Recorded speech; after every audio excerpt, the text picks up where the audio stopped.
I am a writer. Writing books is my profession, but it's more than that, of course. It is also my great lifelong love and fascination. And I don't expect that that's ever going to change.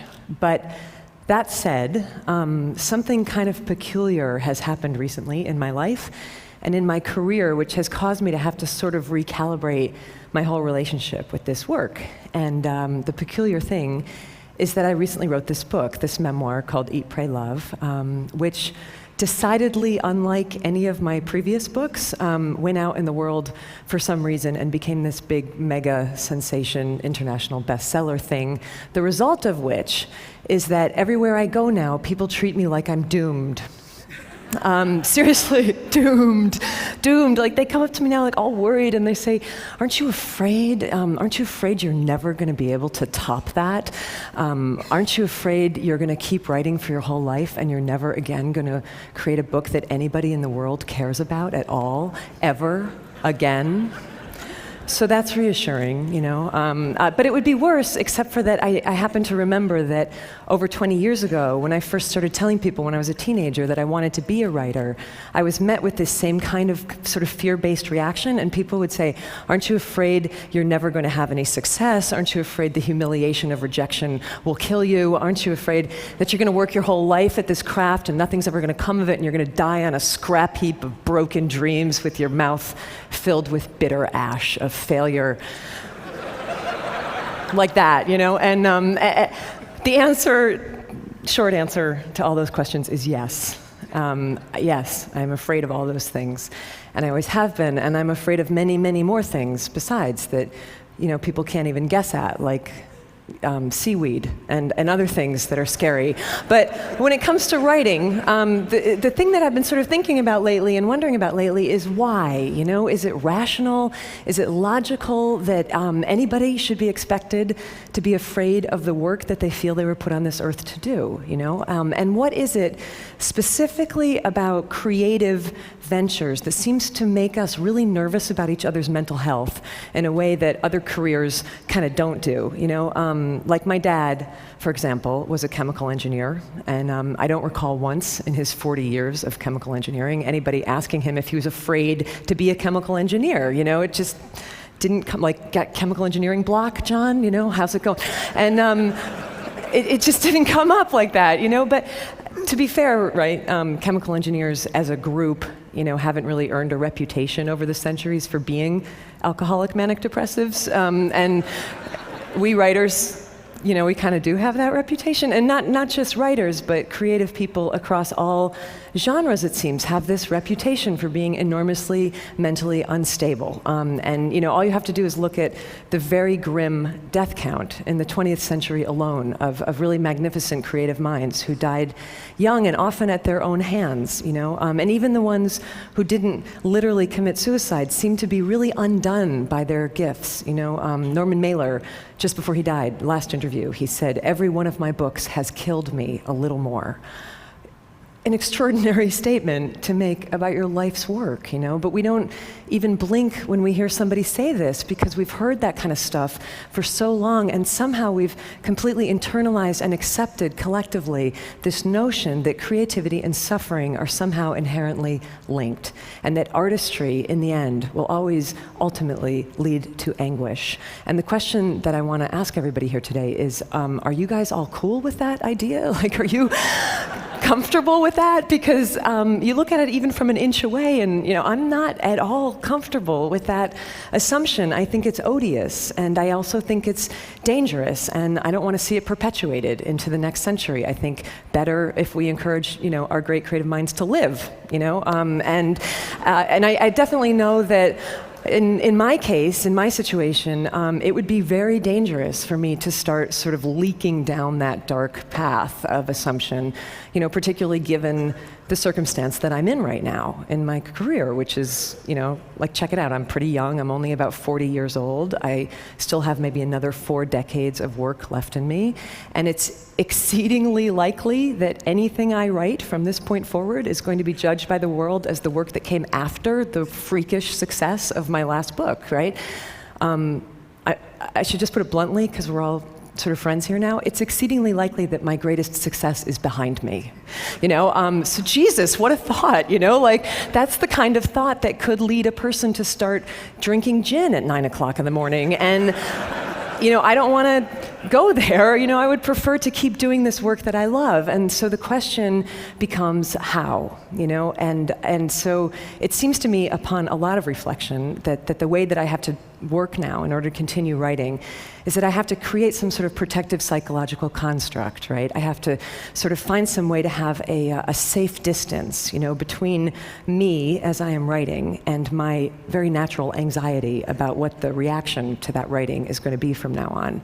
And as I've been looking over the last year for like models for how to do that, I've been sort of looking across time, and I've been trying to find like other societies to see if they might have had better and saner ideas than we have about how to help creative people sort of manage the inherent emotional risks of creativity. And that search has led me to ancient Greece and ancient Rome.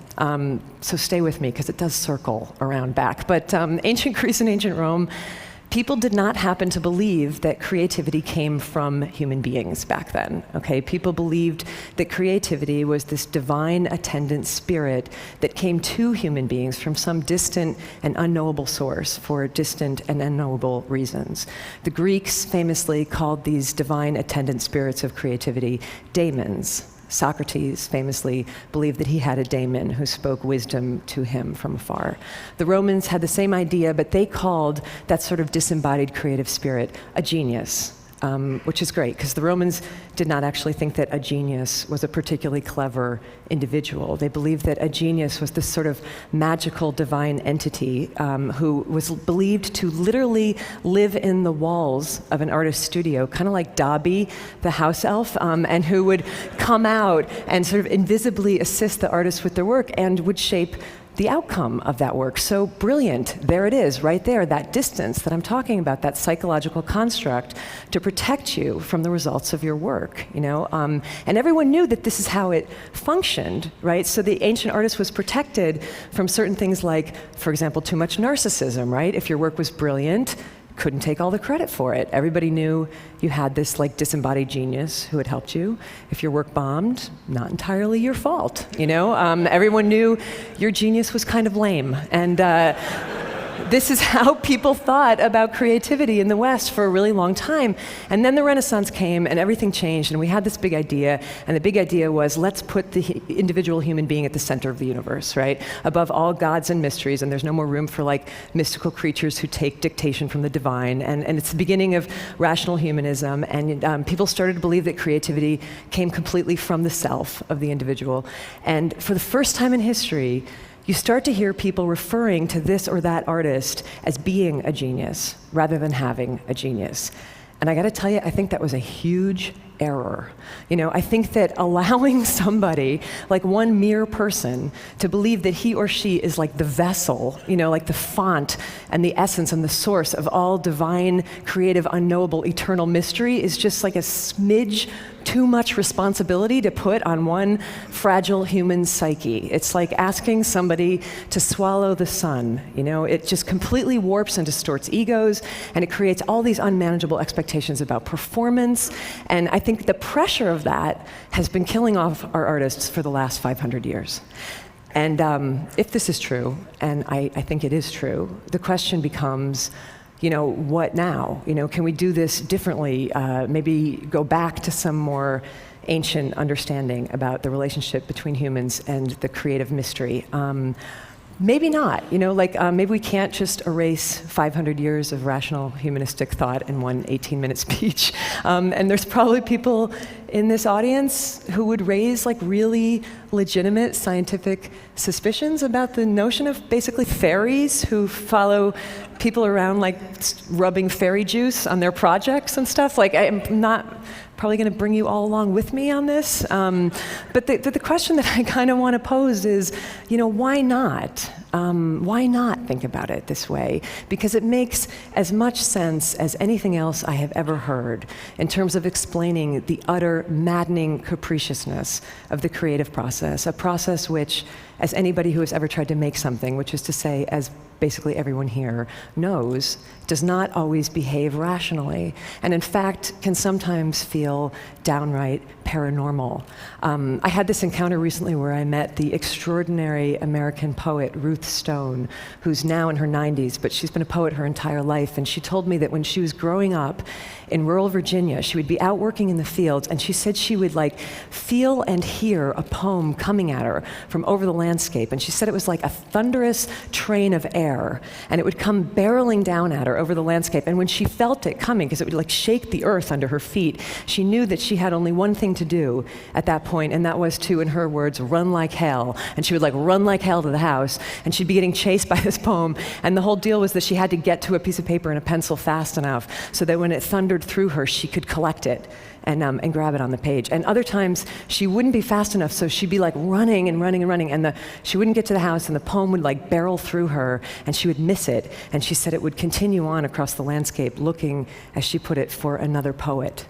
And then there were these times, this is the piece I never forgot. She said that there were moments when she would almost miss it, right? So she's running into the house and she's looking for the paper, and the poem passes through her, and she grabs a pencil just as it's going through her, and then she said it was she would reach out with her other hand and she would catch it. She would catch the poem by its tail, and she would pull it backwards into her body as she was transcribing on the page. And in these instances, the poem would come up on the page perfect and intact, but backwards from the last word to the first. So when I heard that, I was like, that's uncanny. That's exactly what my creative process is like. It's not at all what my creative process, I'm not the pipeline, I'm a mule, and the way that I have to work is that I have to get up at the same time every day and sweat and labor and barrel through it really awkwardly. But even I, in my mulishness, even I have brushed up against that thing, at times. And I would imagine that a lot of you have too. Even I have had work or ideas come through me from a source that I honestly cannot identify. And what is that thing? And how are we to relate to it in a way that will not make us lose our minds, but in fact might actually keep us sane? And for me, the best contemporary example that I have of how to do that is the musician Tom Waits, who I got to interview several years ago on a magazine assignment, and we were talking about this. And Tom, for most of his life, he was pretty much the embodiment of the tormented contemporary modern artist. Trying to control and manage and dominate these sort of uncontrollable creative impulses, that were totally internalized. But then he got older and he got calmer. And one day he was driving down the freeway in Los Angeles, he told me, and this is when it all changed for him. And he's speeding along, and all of a sudden he hears this little fragment of melody, that comes into his head, as inspiration often comes elusive and tantalizing, and he wants it, it's gorgeous, and he longs for it, but he has no way to get it. He doesn't have a piece of paper, he doesn't have a pencil, he doesn't have a tape recorder. So he starts to feel all that old anxiety start to rise in him, I'm gonna lose this thing, and then I'm gonna be haunted by this song forever, and I'm not good enough, and I can't do it. And instead of panicking, he just stopped that whole mental process, and he did something completely novel. He just looked up at the sky and he said, "Excuse me, can you not see that I'm driving? Do I look like I can write down a song right now? If you really want to exist, come back at a more opportune moment when I can take care of you. Otherwise, go bother somebody else today. Go bother Leonard Cohen, And his whole work process changed after that. Not the work. The work was still oftentimes as dark as ever, but the process and the heavy anxiety around it was released when he took the genius out of him where it was causing nothing but trouble, and released it kind of back where it came from, and realized that this didn't have to be this internalized, tormented thing. It could be this peculiar, wondrous, bizarre collaboration, kind of conversation between Tom and the strange external thing that was not quite Tom. So when I heard that story, it started to shift a little bit the way that I worked too, and it already saved me once, this idea. It saved me when I was in the middle of writing Eat, Pray, Love, and I fell into one of those sort of pits of despair that we all fall into when we're working on something and it's not coming, and you start to think this is going to be a disaster, this is going to be the worst book ever written, not just bad, but the worst book ever written. And I started to think I should just dump this project, But then I remembered Tom talking to the open air, and I tried it. So I just lifted my face up from the manuscript and I directed my comments to an empty corner of the room, and I said aloud, listen, you thing, you and I both know that if this book isn't brilliant, that is not entirely my fault, right? Because you can see that I am putting everything I have into this. I don't have any more than this. So if you want it to be better, then you got to show up and do your part of the deal, okay? But if you don't do that, you know what? The hell with it. I'm going to keep writing anyway because that's my job. And I would please like the record to reflect today that I showed up for my part of the job. Because, thank you. In the end, it's like this, okay? Centuries ago, in the deserts of North Africa, people used to gather for these moonlight dances of sacred dance and music that would go on for hours and hours until dawn. And they were always magnificent because the dancers were professionals and they were terrific, right? But every once in a while, very rarely, something would happen and one of these performers would actually become transcendent. And I know you know what I'm talking about because I know you've all seen at some point in your life a performance like this, And it was like time would stop and the dancer would sort of step through some kind of portal, and he wasn't doing anything different than he had ever done, 1,000 nights before, but everything would align, and all of a sudden he would no longer appear to be merely human. He would be like lit from within and lit from below, and all like lit up on fire with divinity. And when this happened back then, people knew it for what it was, they called it by its name.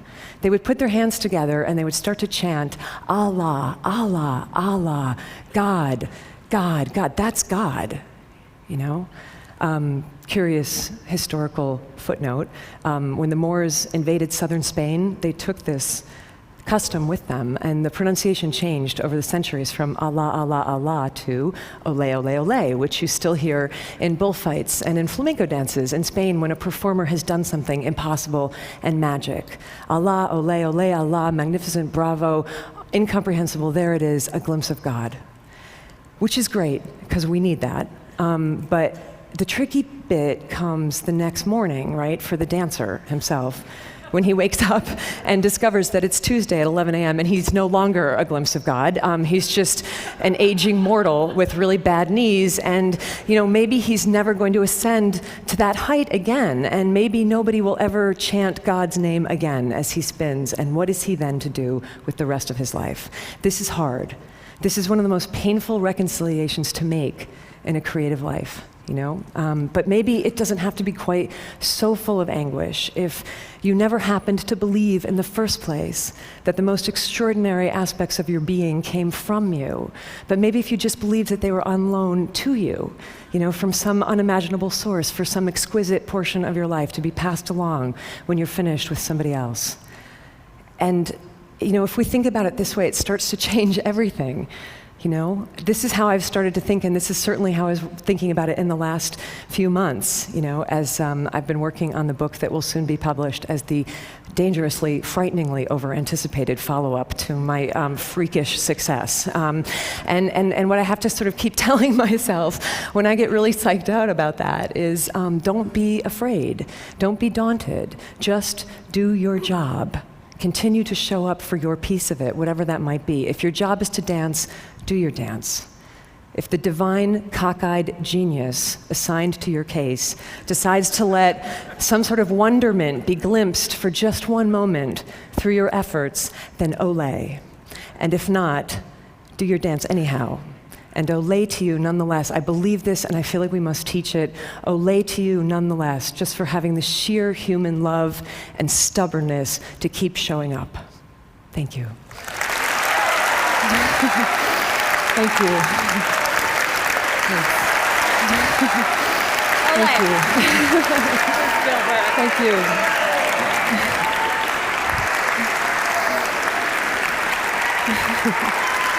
Thank you.